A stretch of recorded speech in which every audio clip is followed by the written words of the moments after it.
இன்னைக்கு நம்ம பேச இருக்கிறது பரபரப்பாக போயிட்டுருக்கிற அண்ணன் சீமா அண்ணன்.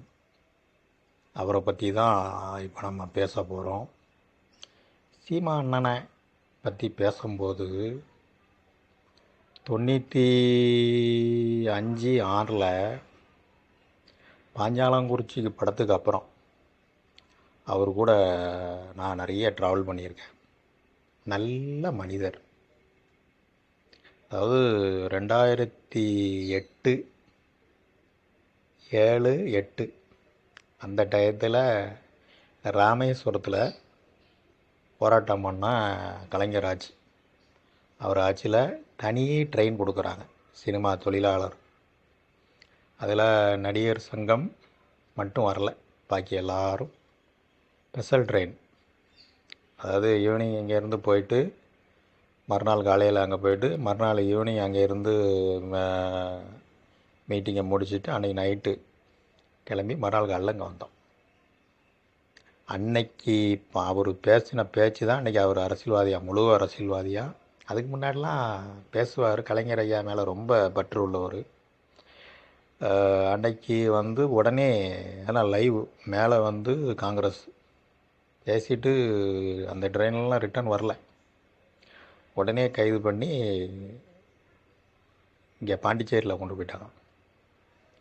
அமீரும் நல்லா பேசினாப்புல. பாலாண்ணா நான் என்னென்ன பேச நினைக்கிறேனோ அதை சீமாண்ணா பேசுவார்னு அவர் உட்காந்துட்டார். நாங்கள் முன்னாடி உட்காந்துருக்குறோம். அவர் கூட தான் இருக்கிறேன்.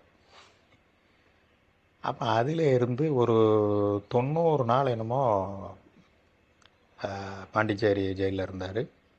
அதுக்கப்புறம் இந்த கட்சியில் இணைஞ்சி இன்றைக்கி அவ்வளோ விஸ்வரூபத்தில் இருக்கிறாரு. அவருடைய உழைப்பு சாதாரண உழைப்பு இல்லை. இன்றைக்கி இவ்வளோ தொண்டர்கள்.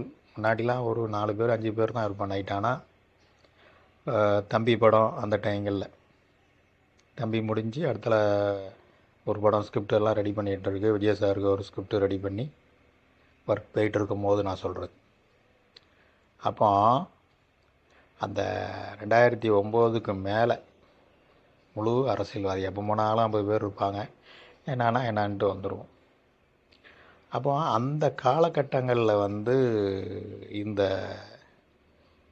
பெங்களூரு இப்போ நடந்துகிட்டு இருக்க பாலியல் தொல்லைன்னுட்டு. அப்போது இது எதை நோக்கி போகுது? இப்போ நேற்று தான் அவர் மாமாங்க அவங்க சம்மதத்தோடு தானே என் கூட இருந்தாப்புல வந்தாங்கங்கிற மாதிரி நேற்று தான் அந்த பேட்டி கொடுத்தாரு. அப்போ இதுவரை எனக்கு தெரியாது, அவங்க யாருன்னே தெரியாது அப்படின்னு தான் பேட்டி கொடுத்துட்டு இருந்தார். அவங்க 6 ட்ரிப்பு 7 ட்ரிப்பு கறவு வச்சான்னுட்டுங்கிற மாதிரி இது போயிட்டுருக்கு. இது எல்லாருக்குமே தெரியும். இருந்தாலும் ஊசி இடம் கொடுக்காம நூல் நுழையாதுன்னு ஒரு பழமொழி இருக்குது. அவங்க விருப்பப்பட்டு வந்தாங்க, காதலிச்சவங்க எல்லாம் இன்றைக்கி கல்யாணம் பண்ணியிருக்கிறாங்களா? இல்லை. இது பேசி தீர்க்கக்கூடிய ஒரு விஷயம். அந்த அம்மா பிரபலியம் ஆகிட்டுருக்கிறாரு. டைரக்டரு அண்டு ஆர்டிஸ்ட்டு இதிலே பிரபலியம்தான். அப்போ கட்சி ரீதியாக பிரபலியம் ஆகிட்டுருக்காருங்க. அந்த அம்மாவும் ஒரு பிளாக்மெயில் மாதிரி. இன்றைக்கி காதலிச்சவங்கெல்லாம் இன்றைக்கி 70% இருக்கிறாங்க. காதலிச்ச பொண்ணை கல்யாணம் பண்ணியிருக்கிறாங்களா? பெண்ணுங்களும் அதே மாதிரி கிடைச்ச வாழ்க்கையை சந்தோஷமாக எடுத்துகிட்டு போகிறாங்க. இதுதான் வாழ்க்கை நடைமுறை. இதுதான். இது தேவையில்லாமல் இவர் மேலே ஒரு குற்றச்சாட்டை பண்ணி இதனால் அவங்களுக்கு என்ன கிடைக்கி? அசிங்கம் தான், அவமானம் தான் மிச்சம். அதனால் ஒரு ஒரு ஒரு வளர்ந்து வரக்கூடிய ஆளை அசிங்கப்படுத்துறது இது புதுசு இல்லை. அதனால் அண்ணன் சீமா அண்ணன் நல்ல ஒரு மனிதர் பண்ணி நான் சொல்கிறேன். ஹெல்ப்பு போய் ஒன்று சொல்லியாச்சுன்னா அடுத்த நிமிஷமே அதை பண்ணி கொடுத்துட்டு தான் மறுவேளை பார்ப்பார். அப்போ அந்த மாதிரி மனிதர்கள் 2, 3 ஹார்ட் அட்டாக் இருக்குது. 2 ஹார்ட் அட்டாக் நான் அவர் கூட இருந்தேன் சூர்யா ஹாஸ்பிட்டலு. இதை வச்சு பார்க்கும்போது அண்ணனுடைய வளர்ச்சி எங்கேயோ தடைப்படுது. இன்றைக்கி அவர் கட்சியில் ஒரு ஆள் கூட எம்எல்ஏ வர முடியலையே.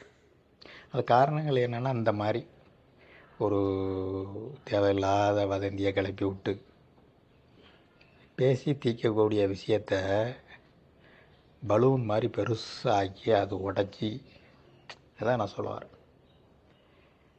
சீமானன் அவரும் எவ்வளோ தான் கஷ்டத்தை தாங்குவார். அவருக்கு மனைவி இருக்குது, மக்கள் இருக்கிறாங்க, இன்றைக்கி ரசிகர்கள் தொண்டர்கள் நிறைய இருக்கிறாங்க. இதெல்லாம் அந்த அம்மா மைண்டில் வச்சு இந்த பிரச்சனை சால்வ் ஆகணும். அதுவும் போக இன்னொன்று என்ன சொல்கிறேன் அப்படின்னா, பதவி பவர் முதலமைச்சர் ஆளுங்கட்சி அப்படி இருக்கும்போது அவங்களையும் நம்ம ஓவராக சீண்டக்கூடாது. அதே மாதிரி ஒரு டிஎஸ்பியோ எஸ்பியோ கன்னியாகுமரியில் அவரையும் ஓவராக சீண்டி காவல்துறையை ஃபுல்லாக வம்புக்கு இழுத்தார். இதெல்லாம் கொஞ்சம் தகர்க்கணும். சீமானனுடைய தம்பியாக ஒரு அன்பான வேண்டுகோள் ஃபயர் டிவி மூலியமாக நான் இதை தெரிவிக்கிறேன். ஏன்னா அவருக்கு இருக்க திறமைக்கு, அவருக்கு இருக்க நல்ல குணத்துக்கு இன்னும் பெரிய இடத்துக்கு அவர் போவார். அது எந்த மாற்றம் இல்லை. இந்த சின்ன சின்ன விஷயங்களை கொஞ்சம் தகர்க்கணும். இப்போ ஆளுங்கட்சியை விமர்சனம் பண்ணுறதுக்கு எதிர்கட்சி எடப்பாடி ஐயா இருக்கிறார். அப்போ இவங்களுடைய வேலை என்ன?